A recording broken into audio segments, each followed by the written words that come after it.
Welcome back to the No Nonsense Sustainability Podcast. I'm your host, Ildiko Almasi Simsic, and today we're talking about social impacts in the context of renewable energy. Today I'm joined by Adele Tharani, the Commercial Sustainability Manager and Global Community Impact Lead at Ørsted. She brings 15 years of experience in operationalizing holistic strategies that bridge the gap between social impact and renewables. She's also at the forefront of the new era of impact accounting. Welcome to the show, Adele. Thank you for having me. It's a pleasure to have the conversation. So before you dive in, what was the moment that made you realize that renewables are more than just turbines and wind? I think that realization came very early on. I'm by training, I'm a sociologist. So I went into, my professional life with a passion and a commitment to work on things that will make people's lives better. And somehow early in my career, I got into corporate social responsibility. Back in the days, it was corporate social responsibility. Now it's corporate sustainability only. And my first in-house role was actually in oil and gas. So I was leading social performance for an oil and gas company. And that, in oil and gas, this topic of community engagement, community development, community relations, it has a very long history. There has been, lots of bad stories. I think that also gave a rise to that practice emerging. In renewables, I think that is still a little bit more nascent topic. But I think as a sociologist who also had that oil and gas experience, I know that we don't build renewable energy assets in an area that has no people passing by or living there. Even in deserts and oil and gas, you have people. And, renewable transition is not just a technological transition that we're going through. It is a societal transition. It affects people on the ground. It affects people in countries. It affects people globally. It is a societal transition. We cannot transition if we don't understand the fact that it's a people transition. It's a societal transition, and we have to bring the people along. Yeah, and that leads us to the buzzword battle, because this societal transition is now branded as the just transition, where we're trying to leave no one behind. So you've got 60 seconds. What is the just transition without buzzwords and jargon? I think this is the most difficult jargon to explain, because every single organization has a different definition. It started from a workers' transition, kind of transitioning the workforce from oil and gas to renewables, leaving no workers behind. It went all the way to talking about how do we balance the cost and benefits of a transition at the local level, even at supply chain and value chain level, which also includes mining.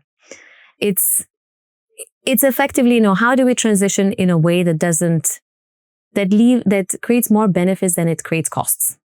Yeah, but this transition has very different aspects. It's about the people, it's about the energy supply, it's about the management systems for supply chains, as you mentioned. In your experience, how does it differ for a oil and gas fossil fuel based company and renewables? It's interesting. I don't think just transition was ever a question in oil and gas or mining, right? It was an industry that just emerged. I think, just transition in renewables, in my opinion, it comes from it has two roots to it. One is that we have seen that, resource industries can be harmful to people, and, there's due diligence required. They obviously can bring, lots of economic benefits to the areas where they're in, but those, costs and kind of negative impacts and positive impacts need to be balanced. So I think there is a bit of a learning from the previous resource industries and previous energy sources that renewables inherited, and kind of it led to this definition of a just transition. And the second aspect of it is that the speed and scale of this transition is unprecedented. We have not had that with oil and gas. We have not had that with mining. The speed and scale demands that we need to be a bit more mindful on how that transition will be managed with regards to its societal impact. It's also not only kind of I think that not only the negatives that are giving rise to it, but also the understanding that renewables, if done right, they can bring a lot of benefit. And I think that's a key word, if done right. Yes. Because a lot of the traditional oil and gas industries get so much scrutiny from local communities, from NGOs, and they just have to set up systems to cohabit with these local people. And also they're in it for the long haul. Like a construction phase can last for 5, 7, 10 years.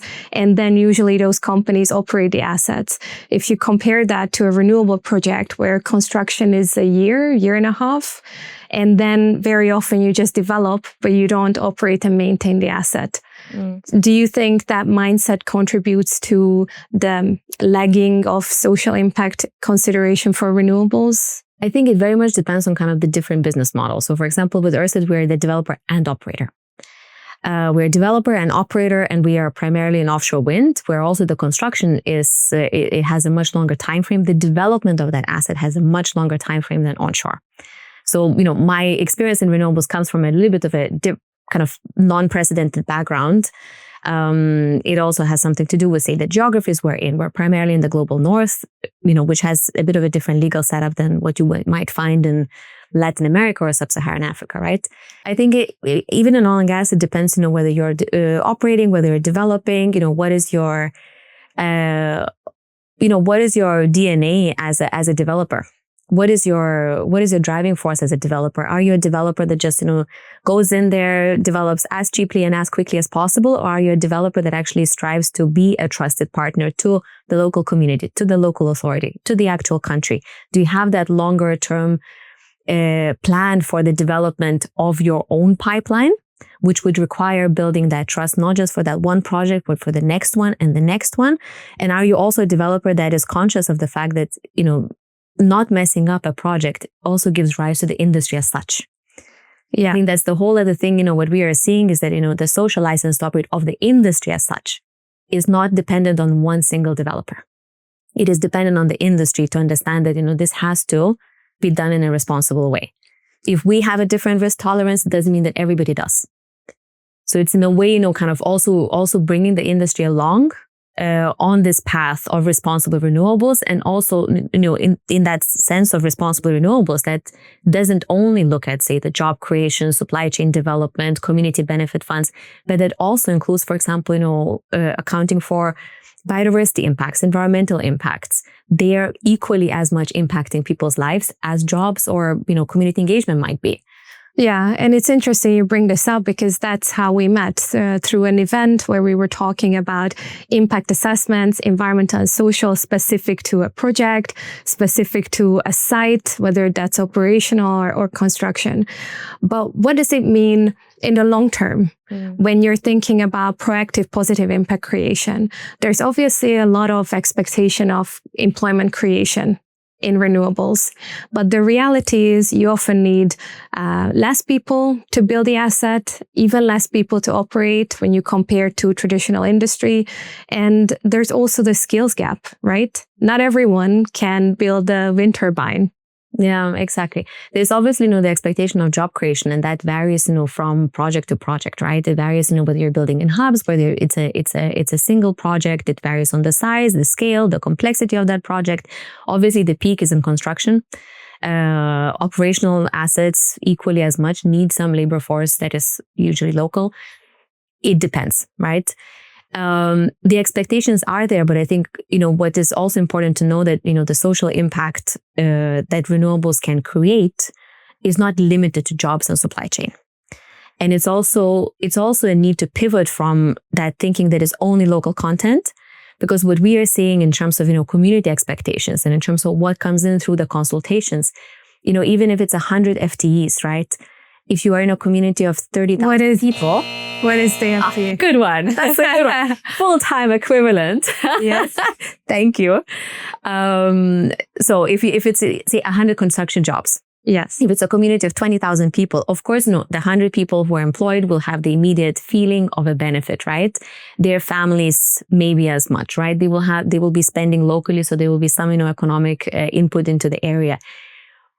But majority of the community doesn't feel that benefit. Exactly. It really doesn't. And it, even if you talk about economic growth of an area through a local supply chain development, yes, you can prove it in numbers in terms of economic, input and the spending you have allocated locally. But what we are saying, that benefit offering has to expand to make it much more tangible for an individual community member in order for them to support and feel that transition is net beneficial to them. What is the net? Good one. The net beneficial. In the way that I understand, just transition and knowing that it has so many different definitions. In essence, it is about balancing the cost and benefit in a way that would create more benefits that would potentially outweigh the temporary or more longer term cost to the people in the community, right? But here, when we talk about a cost, is that the construction nuances or disturbances? Is that the loss of land?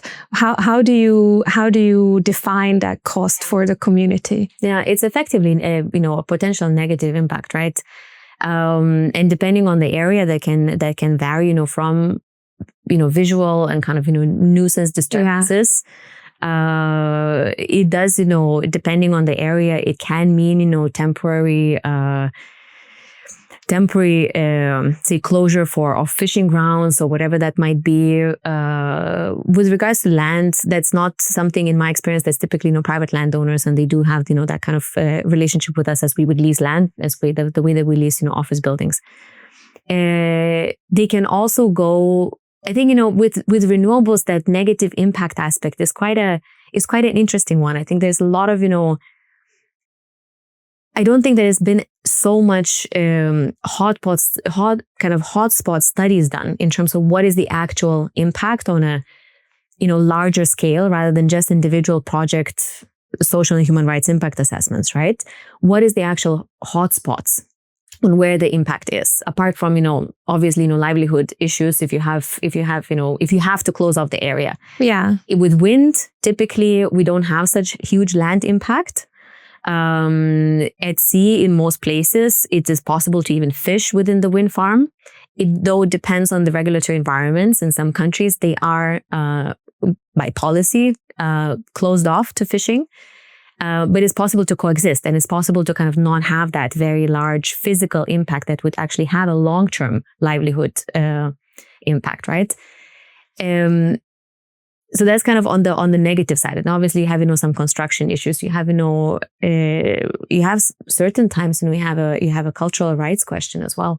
Yes, exactly. So that happens. You don't have to go to the developing world to come across indigenous people and indigenous people's land being impacted by renewable projects.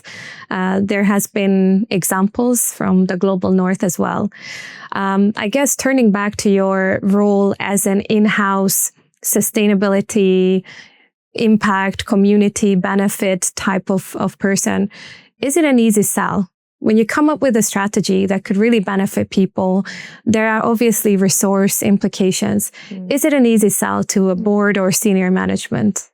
That's a very good question. And I'm quite surprised that it is not a very difficult sell.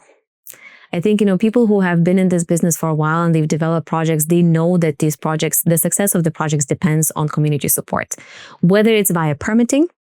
And sometimes it's regulated, and sometimes it affects in a soft way, whether you're actually going to receive the permit in time on when you would actually expect it, or whether, if you have certain conflicts with the community, it might be delayed. I think it also depends on, people don't want to harm someone.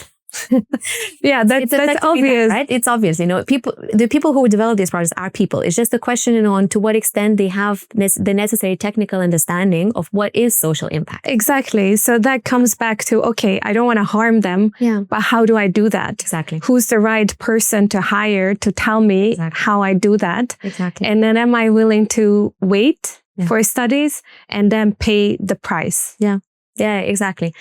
And in that sense, this is kind of where we come in from essential function. My job is not to go out and talk to communities. We have local stakeholder engagement managers. We have community liaison officers. Sometimes it's the actual project development director himself, or land and property people. It really depends on the market, or the comms people, or the market development people who are on the ground going and talking to stakeholders, understanding, what their concerns are. Sometimes it's just an information lack. Sometimes, it's actual expectation for a specific benefit or a specific, funding or whatever that might be.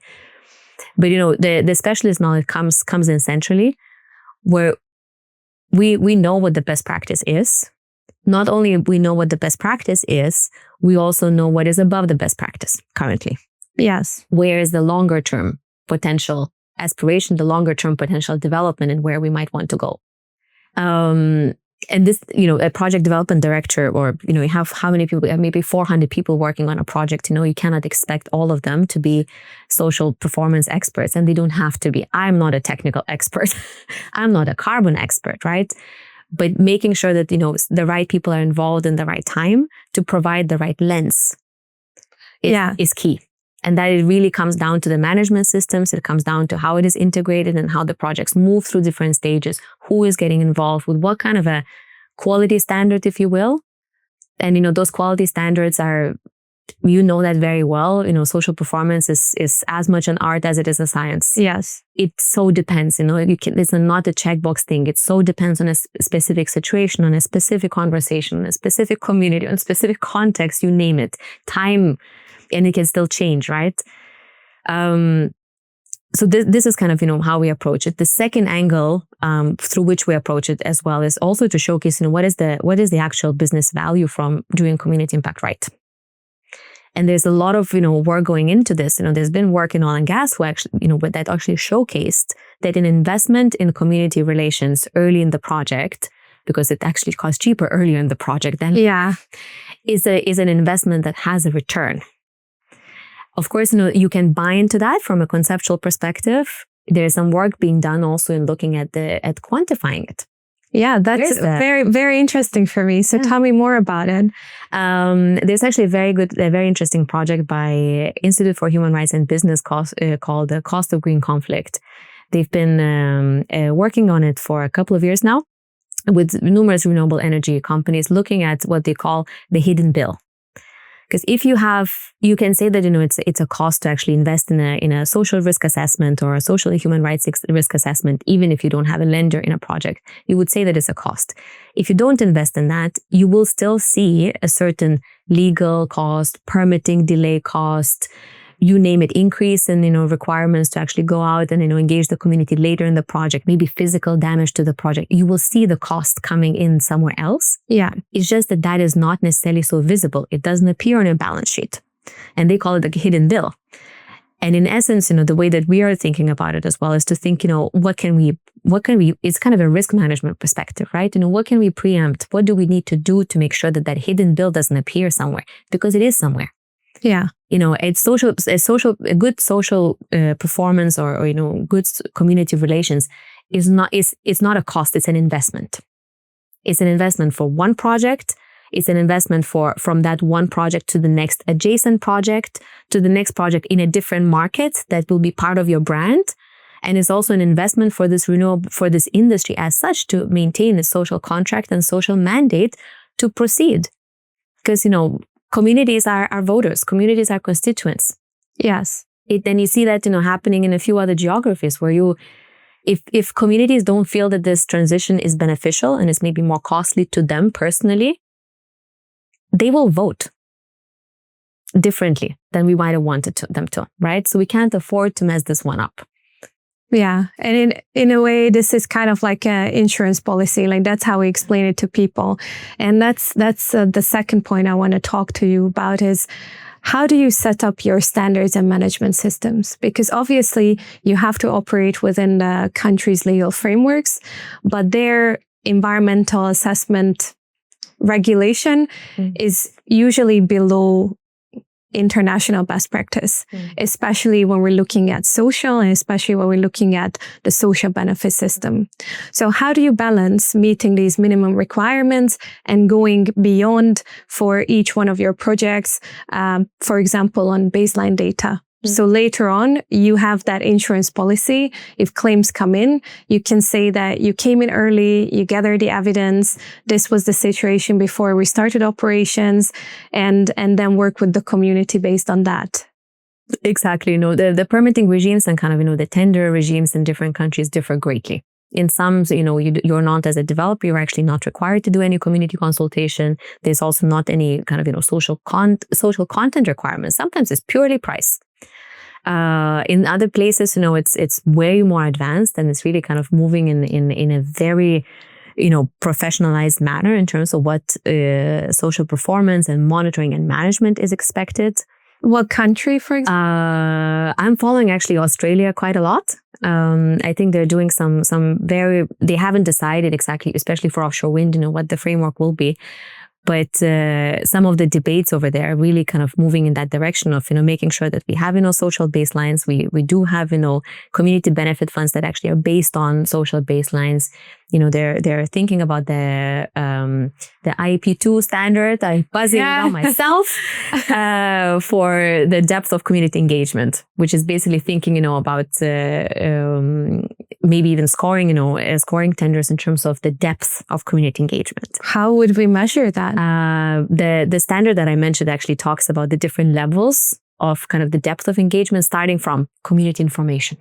Yes, everyone does that. Everybody does that. Community information, right? I told the community that this is what's going to happen.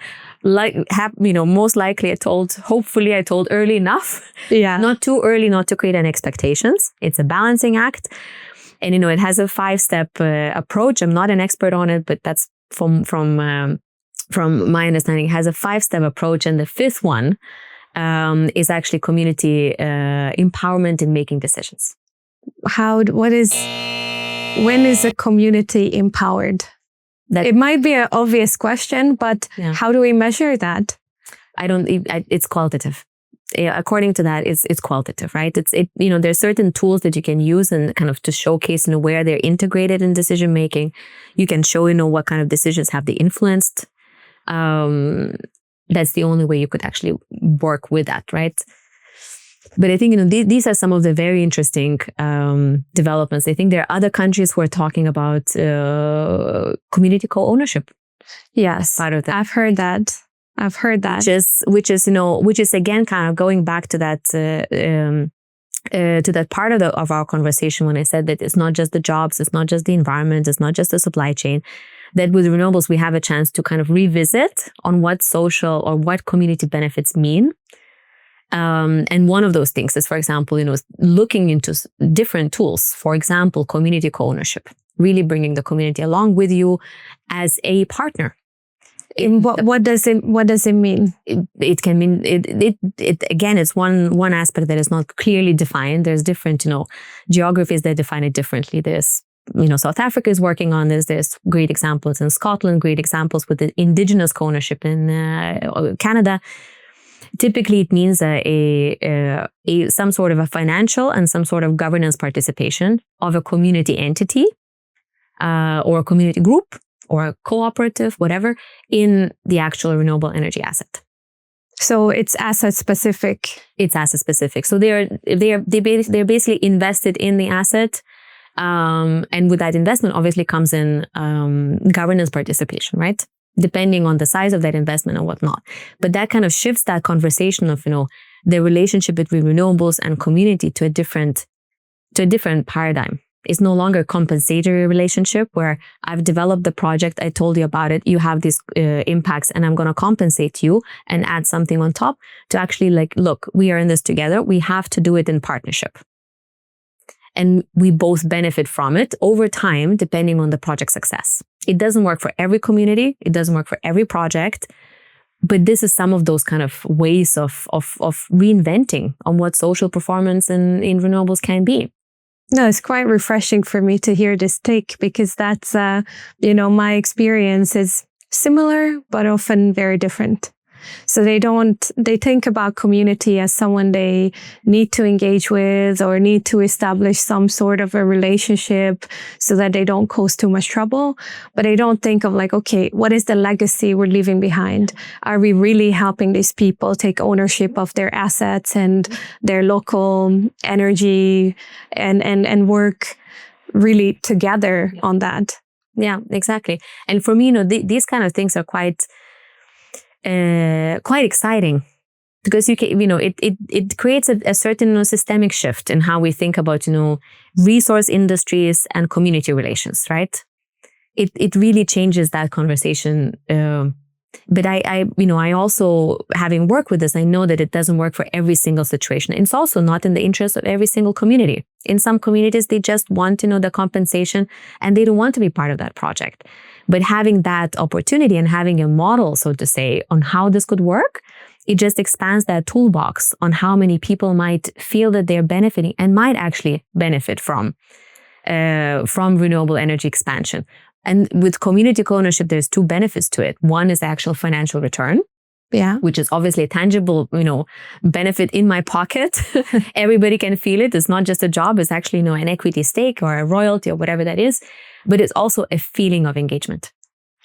That also has that, it's a very intangible benefit of, and there's been some great examples of, community crowdsourced, renewables that really create that, pride in that we are part of this transition. We're tackling climate change together. We are part of the solution.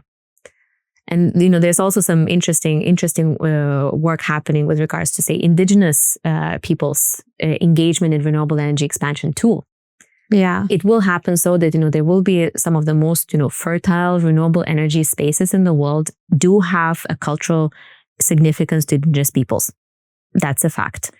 There's been some interesting, movements with some of the indigenous people's organizations to say, we understand that we want to be part of the solution and we want to actually actively engage in this because we understand that there's a clear importance to tackle climate change. There's a clear importance to build renewable energy assets. We have to come together on this and find a way on how can these two things coexist. Yeah, I think that indigenous people's aspect is like very, very interesting. I know in some countries, the legislation and the culture around involving indigenous people in whatever project development as like a partner that owns part of the asset or can veto decisions around the project is more refined, but not in others. Yeah. I know you work across countries and in different cultural settings. What are sort of the basic social impact community benefits that you routinely implement on the projects? And what are some of the more niche examples of this? So what we will typically do, there will obviously always be, sort of elements of local content. And local content in the sense of, local hiring, so apprenticeship programs, because as you rightfully said, a lot of the skills that renewables need are not available in the market. Sometimes we invest in certification schemes. So you train someone to be able to build be a wind turbine technician, for example, right? That's really cool. So that we have across most of our geographies, if not all, to a varying kind of scale. It depends on the project scale, right? Obviously, we'll have local supply chain development. Again, the local supply chains are not necessarily available even to supply, the components or materials that would be required for wind energy. And there's been, the industry has actually suffered from these supply chain bottlenecks simply because the local supply chain can't keep up with the demand and can't develop fast enough to be able to supply. So the demand is there and there's a lot of work ongoing with our, supply chain developers to just bring, the local supply chains along and making sure that they actually have the capabilities and they have the technical capacities to supply the components. That you will find, almost everywhere. Community benefit funds is also something that is quite prevalent, which basically ensures that you open up an access to a fund or kind of a funding stream for community priorities. But through what vehicle or what mechanism? Typically, you would have it kind of third party managed. So a third, a community group or kind of sort of, it's not like a civil society organization, and they make their own decisions about how to... Okay. Exactly. So, for example, in the UK, we're partnering with an organization called Grantscape. They administer our community benefit funds. They are managed through an advisory council of different community organizations. They're set up via community consultations on, what is the area that should this fund be open to? What are the priority topics that this should fund?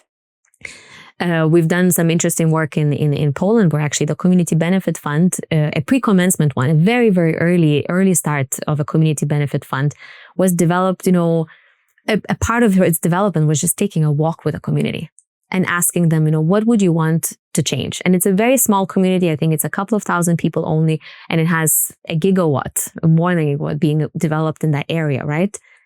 So there's, that you will also have, because that also gives you that flexibility for community itself to decide what they want to invest in, to also take ownership of that funding, and to, expand that benefit offering, so to say. And that is something, even in countries that don't require necessarily such, high levels of engagement or high levels of community benefit sharing, they will still have kind of maybe a potential community benefit then attached to it. The niche stuff is, for example, community co-ownership, which can complement a community benefit fund. So that's, that does exist in some places. We have some examples in Germany onshore, where wind farms are community co-owned with different sort of community organizations and setups. You have, some examples of community energy discounts. Okay. We also have an onshore wind farm that basically, the whole community receives an energy discount. Wow. How do you determine who's in the community then? With that specific example, I could not tell right now, but it basically is a town. It's right? So it's around it's surrounding areas, right? And it's wind energy, so you don't have that massive kind of land aspect. You don't have a substation that would have the impact is quite localized, right? So you could quite easily determine what is around, and we can talk about visual impacts. In some cases, we determine it by who sees the wind, the tip of the wind turbine, far away in the sea. Sometimes it's that, right? Okay. And now, I cannot help but have to ask about the skeptic's perspective on some of these community investment funds. Because the criticism that was raised by many civil society organizations is that you're just throwing money at a problem. You're outsourcing the solution. You say, okay, here's this money. You guys decide what you need, what you want to do. Just be happy and don't bother us. And I think, when I came also into Ørsted and into this field, and that goes back to this question of, balancing the cost and benefit. The way that we have to approach community benefits is through both angles. You have to work on the negative impacts, and only then you add the positives on top. But the first is the community engagement, the actual planning and development of these projects in a way that will be the least disruptive to the community. You have to do that first. That's the biggest chunk of the pie. Everything else you add on top, community benefit funds, even the best practice in the UK is they're not compensatory mechanisms. They are on top. Okay. Community co-ownership is even on top of a community benefit fund. But everything below has to happen first. Otherwise, it's the typical philanthropic engagement. It shouldn't be. You have to first work with community engagement, figuring out how you're going to build this project. And only then you think about, the added benefits on top. And I think that's the risk of the other, criticism of the industry is that the land rights. If you have an international financial institution backing a project, they apply their own standard for land acquisition and livelihood-related impact assessments. When you're a private developer working with the country's legal framework, there is a gap between that. And I had to do a lot of these willing buyer, willing lessee assessment, where we checked whether those local communities were really willing to lease this land for the project. Could they say, don't put it on my land, put it someone else's land? We can talk about the land acquisition, but I think it's also with wind, since primarily our portfolio is in wind. Yes. So the land that we need, we don't need to acquire land typically. You lease long-term lease the seabed. We lease the land with private landowners primarily. We need access to put, say, the cable routes in, which is a kind of minimal disruption, but it doesn't affect the land at all. It basically doesn't. And what doesn't about have such a massive land impact? And what about fishing rights? And access to that area of the sea. Yeah. So what happens usually with the onshore wind is there is the countrywide master plan. They designate areas for renewable development. And then we go into the detail of what land supposed to take, where to put the turbines. Is that the same mechanism for offshore wind? Offshore wind is way more regulated than onshore. In onshore, in a lot of the places, it is really a local municipality decision and a private landowner decision. In the US, we have a whole land team which travels around the country. There's specific areas we know are just more, better for solar or better for wind. And it's really a question and a negotiation of landowners. We've had only positive feedback from the landowners, say in Texas. We're quite happy, especially with the current droughts and with current fluctuations in their farming income, to have an additional income from hosting a wind turbine and even a road that is going to make our lives a little bit easier that we need to build to get to the wind turbine, and then they use it to access their crops, right? So there's positive stories from that. Yeah, I think it's important to pause here and say that a lot of these wind farms are welcome in rural communities because you also build a road. Yeah, exactly. It is different to solar. Of course, it's different to solar. And there's, some work being done in terms of seeing how can, in agri-solar, how can you make sure that, there's a dual usage of that land that would be feasible and possible. There's, innovations to make sure that coexistence is there, because solar takes quite a bit of land space, much more than wind. With wind, the impact is much, much less, right? With regards to offshore, that is much heavier regulated. It is public land, it is seabed leases, it is designated spaces in pretty much every geography. And it is also part of the regulatory framework on whether fishing is allowed within a wind farm or not. Yes. That, in most geographies where we are in, it is allowed. So we have relationships with the fisheries, both in terms of figuring out, how it should be. How it should be developed, how it should look like, what are the most, fertile fishing grounds. We have relationships with them and just, even making sure that they have the right equipment they help us with monitoring of the ecosystems, for example. In some geographies, it is closed off. For example, Germany. And that, compensatory discussion is at a national level with the fishery organizations. Okay. So it really depends on kind of also the agency we as a developer have, or kind of the, not even the expectation. I think it's really more about kind of what kind of negotiations can we be part of and what kind of negotiations we're not part of. The only other thing we can do is, again, work on an industry level on what we might think is a more effective, feasible solution for coexistence to minimize any potential negative impacts on fishery livelihoods, in making sure that we can still develop the industry. And I know you work mainly in the global north, but what about other uses of the sea, like tourism, boating, yachting? I know that was a conversation of how do we even do like a baseline assessment? Yeah, the sea is a very busy space. I know, surprisingly busy, right? You have commercial fishing, you have recreational fishing, you have oil and gas, you have shipping, you have tourism, you have defense. Yes. So it's a busy space. It's a busy space, and we have actually specialist fishery engagement managers, typically also defense and commercial fishery engagement managers. Some of them actually come from the fishing community themselves, and it really depends. Commercial, also kind of recreational fishing in the US will be very different to Taiwan. Yeah. I can imagine. So when you talk about global frameworks, I think the key learning we have is, we can set global frameworks on what are the principles we want to follow, but they're so localized. And that is constantly the discussion we're having with our global markets, that you have to, it's not just even localized in the market. You have to go to the exact area to speak to that exact fishing organization or that exact fisher and figuring out what works. that's how it goes. If you ask me about global frameworks, I don't believe that they can exist. I think you can have a global framework of the minimum threshold you don't want to fall below. And that, I would say, sometimes has to go a little bit above the lender requirements, in my experience. Okay. And then you can have, certain aspirational frameworks of if the project is in an area that can benefit and is conducive to going a little bit above that, you can still, think about, for example, if you think about job creation, you can create jobs, but you can create jobs for Oxbridge graduates.